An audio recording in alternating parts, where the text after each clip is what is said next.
Sixième, créer un graphique cartésien à partir d'un tableau.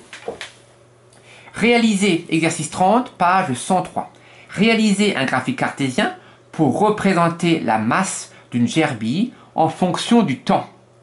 Là, il donne l'unité. Unité 1 cm pour une semaine sur l'axe horizontal, aussi appelé l'axe des abscisses, et 1 cm pour 10 grammes sur l'axe vertical, appelé l'axe des ordonnées.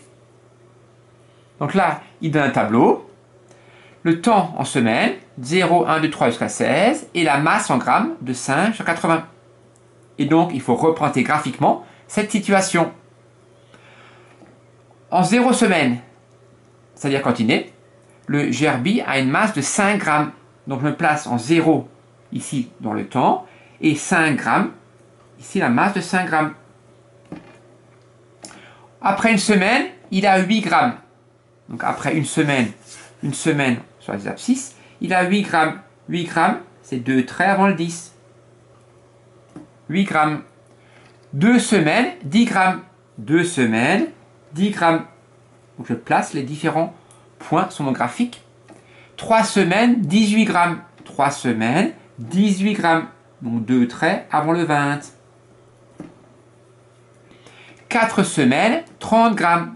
4 en abscisse et 30 grammes. 6 semaines. Attention, là, il n'y a pas la donnée pour 5 semaines. 6 semaines, 35. 6 semaines. Donc là, je vais 6 sur les abscisses. Et je vais jusqu'à 35. Et donc 35, c'est ici. Donc je fais le point d'intersection entre ces deux droites. Donc 6 et 35. Je répète si vous ne voyez pas bien. Vous pouvez faire ici une première droite, mettre une règle pour voir 6. Et 35, pour mettre une deuxième règle pour trouver précisément le point d'intersection.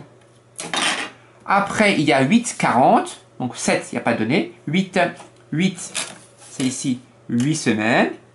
Et 40, c'est là. Donc c'est là le point représentant la masse du gerbille après 8 semaines. Après, il y a 10, 55. 10 en abscisse. Et ça va jusqu'à 55. 55 en ordonnée. Et donc 5, mince, ça bougeait. Donc 10 en abscisse et 55 en ordonnée. C'est ici. Donc 10, 10, 55. J'ai une petite croix ici. 12, 70. 12 en abscisse. 70. Petite croix. 14, 75. 14 semaines. 75. 14, 75. Ici. Et le dernier, au bout de 16 semaines, il a une masse de 80 kg. 16 semaines, une masse de 80 kg. Voilà. Je peux à présent relier les points. Et donc là, on peut relier les points ou bien à la règle, ou bien à main levée. Cela dépend de la situation et du problème. Ici, je vais relier à main levée. Ici, je vais relier les différents points à main levée. Je vais relier les différents points du mieux que je peux à main levée. À peu près. Donc là, j'ai fait le graphique représentant l'évolution de la masse du gerbille en fonction du temps. Voilà.